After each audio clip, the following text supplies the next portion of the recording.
Un cordial saludo a todas las personas que están viendo este video. Mi nombre es Ingrid Caterina Araque, hago parte del programa de biología y el día de hoy les quiero compartir una forma maravillosa de procesar y aprovechar los residuos orgánicos que se producen a diario en casa. Pueden ser residuos de cocina, residuos de estiércol de animal o residuos de jardín. Mi exposición se titula Paca digestora, una alternativa revolucionaria para el aprovechamiento de residuos orgánicos. Para entender esta problemática de gestión de residuos sólidos es importante entender desde un contexto mundial. La gestión de los desechos sólidos es un problema universal que atañe a todo habitante del planeta. Los pobres son quienes se ven más afectados en cuanto a esta problemática.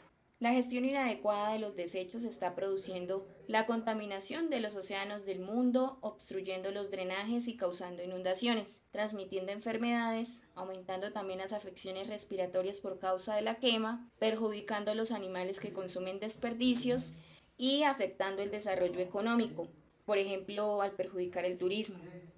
Los gases de efecto invernadero provenientes de los desechos son un factor fundamental que contribuyen al cambio climático. Para el año 2016, el 5% de esas emisiones mundiales provenían de la gestión de los desechos sólidos sin incluir el transporte.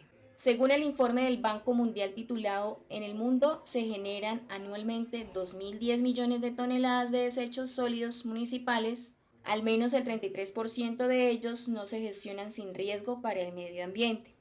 Asimismo, para el informe del 2018, se proyecta que la rápida urbanización del crecimiento de la población y el desarrollo económico harán que esta cantidad de desechos a nivel mundial aumente en un 70% para los próximos 30 años, es decir, para el 2050. Y llegue a un volumen asombroso de 3.400 millones de toneladas de desechos generados. Esto es una cifra alarmante. Y aquí se observa que los desechos orgánicos son los que representan una cifra más alta en estos residuos sólidos, el 44%. En los países de ingreso bajo, más del 90% de los residuos no se gestionan bien. Esto hace que aumenten las emisiones y el riesgo de desastre, lo que afecta más a los pobres, como lo mencionaba inicialmente. Un tercio de estos desechos sólidos se vierten o se queman a cielo abierto. Y en los países de ingreso bajo, los costos de gestión de desechos en general constituyen el 20% de los presupuestos municipales. Entonces, si no se toman medidas, estaremos literalmente conviviendo con los desechos. ¿Qué podemos hacer al respecto? Es una pregunta que debemos realizarnos. ¿Por qué es urgente implementar la separación de residuos orgánicos en Colombia? Para el año 2018, el 54% de estos residuos sólidos que llegaban a los rellenos sanitarios en Colombia corresponden a residuos orgánicos. Aquí observamos una noticia encontrada en el periódico El Tiempo para el año 2017, donde se observa el Carrasco, que es el relleno sanitario del área metropolitana de Bucaramanga. Aquí se observa que presenta una saturación de basuras debido al inadecuado manejo de residuos sólidos. Esta es otra noticia que encontré para la revista Semana, donde menciona que el área metropolitana de Bucaramanga tuvo que pasar 10 días con la basura acumulada en la calle debido a la misma saturación que presentaba el relleno sanitario. Esta noticia fue de hace poco, para el año 2021, más exactamente en agosto, y fue una situación muy preocupante para los ciudadanos del área metropolitana. ¿Qué desafíos hay para Colombia? Esta noticia la encontré en el periódico El Nuevo Siglo, donde menciona que la gestión de residuos orgánicos es un desafío para Colombia. De acuerdo con esta noticia, se afirma que si Colombia continúa en la misma dinámica de generación de residuos, para el año 2030 el país tendrá emergencias sanitarias en la mayoría de las ciudades y una alta emisión de gases de efecto invernadero, lo que afectaría la calidad del aire. Entre el 60 y el 70% de estos residuos sólidos del país pueden aprovechar por medio de compostaje. Esto lo menciona esta noticia, entonces es algo que se debe tener en cuenta. ¿Qué avances hay para Colombia? Está esta noticia que encontré también en la página del Ministerio de Vivienda de Colombia, donde menciona que en Colombia para el año 2021 se empezó a regir el nuevo código de uso de colores de bolsas para la adecuada separación de residuos sólidos. Esta noticia fue del año 2020. En la parte derecha se observa los diferentes colores de bolsas que implementó este código. Entonces, para la bolsa blanca Se depositan materiales como plástico, vidrio, metales, en la negra papel higiénico, comida preparada, entre otros, y en la bolsa verde se depositan todos esos residuos orgánicos, que es el tema que ahorita nos interesa, como cáscaras de frutas o verduras y césped. ¿Qué es una paca digestora o paca digestora Silva? Que se acuña debido al apellido del creador de esta técnica. Se trata de una técnica de procesamiento de residuos orgánicos que en lugar de pudrir los residuos los fermenta. Esto se logra pues gracias a la ausencia de oxígeno, lo cual es el principal causante de la pudrición de los residuos orgánicos y que pues como consecuencia no va a generar olores ni tampoco va a atraer vectores. Dentro de ella hay una presencia pues mínima de oxígeno debido al prensado del material orgánico, pues lo que permite el cultivo de microorganismos anaerobios e insectos recicladores, los cuales ellos obtienen energía a partir de estos residuos y como consecuencia facilitan pues esta descomposición sin contaminación. Aquí observamos un modelo de paca digestora y quise colocar una frase de Guillermo Silva, el cual dice: una paca digestora se comporta como un barril de vino, es un aparato digestor, así como nuestro estómago es otro aparato digestor. ¿Quién es Guillermo Silva Pérez?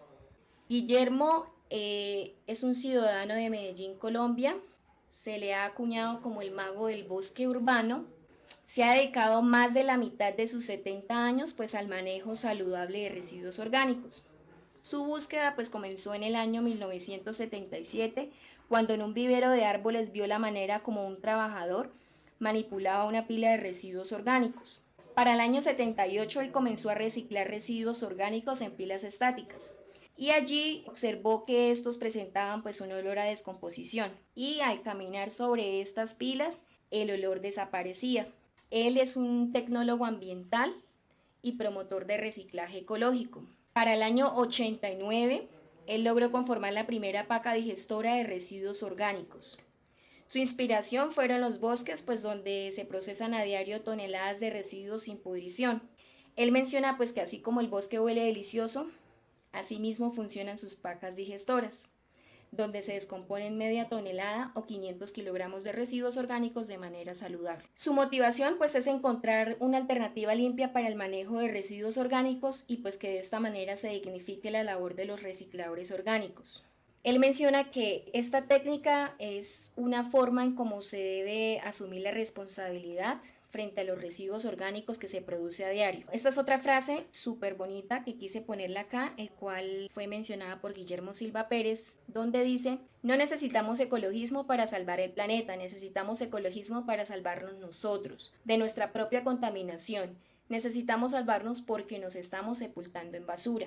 En la imagen izquierda se observa él cómo construye una paca digestora. ¿Cómo se construye una paca digestora? La paca digestora puede ser construida de diversas formas geométricas, pero pues la más común y eficiente es la cuadrada, la que fue implementada desde sus inicios por Guillermo Silva. Dentro de los materiales que se necesitan o se requieren para construir una paca digestora está entre 100 y 200 kilogramos de residuos orgánicos, ya sea vegetales, cárnicos cocidos o crudos, así como el estiércol animal. Entre 100 y 200 kilogramos de residuos de jardín, ya sea hojas secas, verdes, hierbas y ramas. 4 lisones de 3 por 6 por 50 centímetros de longitud.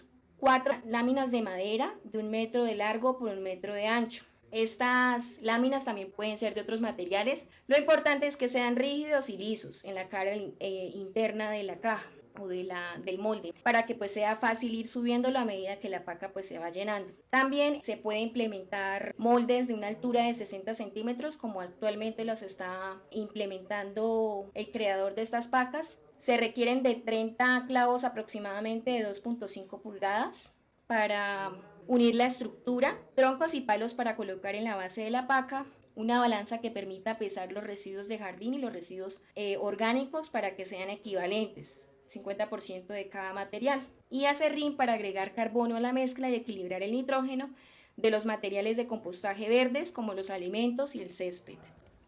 Aquí observamos una serie de fotografías en donde en cada fotografía se observa una etapa de la construcción de la paca digestora. Aquí observamos que la chica ya está llenando la capa de hojarasca o de residuos de jardín, con el fin de ya sellar el primer ciclo, donde ella antes tuvo que haber colocado residuos de cocina, como se observa acá. Aquí pues se hizo un nido previamente para poder colocar en el centro de la paca digestora pues los residuos orgánicos. Lo importante es que estos residuos se coloquen en el centro para evitar animales plaga como roedores y entre otros. Se observan pacas también de formas triangulares, como mencionaba anteriormente, y aquí se observa cómo la persona está compactando esta paca con ayuda de un palo. También se puede compactar pisándola o saltando encima de ella. Aquí ya se observa cómo están retirando el molde de la paca digestora, entre varios también están retirándola en esta fotografía, y aquí ya se observa la paca digestora sin el molde completamente. Aquí se observa una chica pisando luego de haber retirado el molde de la paca, y se observa que esta, gracias a su compactación, pues no se daña. ¿Cuáles son los beneficios para implementar las pacas digestoras? Tenemos beneficios ambientales, beneficios sociales y beneficios económicos. Para los beneficios ambientales, bueno, aquí observamos en la imagen derecha cómo estos residuos orgánicos, gracias a que se convierten en abonos fértiles, pueden servir para los cultivos de especies vegetales de consumo. En este caso se observa cómo a partir de estos abonos se pueden obtener alimentos 100% orgánicos. Aquí vemos el molde recién retirado de la paca, donde se observa pues la paca súper compacta. Dentro de los beneficios ambientales encontramos eliminar la contaminación ambiental por excedentes vegetales y animales, abandonados, procesados, transportados y aún manejados en el servicio de aseo. También la eliminación de contaminación por gases y lixiviados tóxicos tales como el ácido sulfídrico, el amoníaco y el metano. Retiene en la fuente el 50% de los residuos sólidos, lo cual reduce más del 50% de la contaminación del relleno sanitario, reduciendo también el 50% pues, de la contaminación por combustibles, ya que pues, ya no requiere transporte para estos residuos. Opera a la intemperie sobre el suelo natural dentro pues, o fuera de la ciudad, y a los 6 meses pues, el suelo ocupado se puede resustituir a su uso anterior sin que tenga algún deterioro alguno y pues tampoco requiere infraestructura. Asimismo, pues operar al pie de diferentes zonas sociales tales como oficinas, salones, los cuales ayuda a una descontaminación eficiente y sostenible de excedentes biodegradables. Facilita el establecimiento de basureros orgánicos limpios con el entorno y económicamente sostenibles, porque pues estos no generan contaminación. Genera un ecosistema reciclador biodiverso y sano. Transforma toda clase de excedentes vegetales y animales en biosuelo fértil, maduro y pues libre de fitotóxicos. Provee un cultivo ecológico trampa, los cuales pues van a proteger las huertas y los jardines de numerosas plagas, por la cual pues es un elemento promotor de la agricultura urbana y del paisajismo con gran potencial alimentario y ornamental, como se observa en esta imagen. Y por último, neutraliza el riesgo de incendio de residuos vegetales combustibles y de bosque, pues al facilitar el mantenimiento de cortafuegos en áreas pues que son vulnerables a incendios forestales y quemas. Encontramos otros beneficios que son los beneficios sociales, donde tenemos que estas pacas digestoras protegen la salud pública y el bienestar de la comunidad.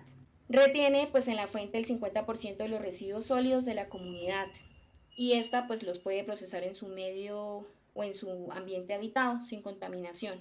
Genera trabajo limpio, sano, digno y amable, lo cual mejora la convivencia ciudadana. Permite establecer basureros orgánicos y limpios y sanos para la comunidad y dignos para los trabajadores del aseo. Generan oportunidades lúdicas de educación ambiental participativa con niños, adultos, potenciando el basurero orgánico limpio como el parque ecológico, un beneficio antes inconcebible. Y convierte, por último, los excedentes biodegradables en objetivos de investigación sana, en laboratorios de bioremediación, ya sea para estudiantes y profesionales de ciencias ambientales y de salud pública. Por último, como beneficios encontramos que reduce los costos de transporte y de la disposición final de residuos en un 50%. Potencia el reciclaje de un 20% a más del 70% con la retención de la fuente del 50% de excedentes sólidos sin necesidad de una infraestructura. Requiere de un jornal por tonelada procesada. La disposición final, incluyendo transporte, requiere de 2 a 4 jornales y el reciclaje orgánico requiere de 6 a 10 jornales, lo cual pues hace una diferencia. Ocupa un área de 3 metros cuadrados de suelo natural por toneladas de excedentes a la intemperie. La pila de reciclaje orgánico ocupa más, de 8 a 12 metros cuadrados de infraestructura costosa. Requiere de 4 a 6 meses de proceso y ahorro de mucho espacio y trabajo. Transforma toda clase de excedentes biodegradables en un suelo fértil, maduro y pues libre de fitotóxicos y aprovechable para proyectos de agroecología. Una tonelada de excedente se transforma en 300 kilogramos de biosuelo fértil. Promueve el establecimiento de basuras orgánicas, limpias y ecológicas, además de ello económicamente sostenibles. Y como último, pues evita los sobrecostos por controles de vectores, descontaminación, afectaciones de la comunidad y servicio médico remediales, porque pues el proceso es descontaminante, limpio, sano y sostenible. Esta es la infografía que pues requerí para dicha investigación de la temática y muchas gracias por la atención prestada.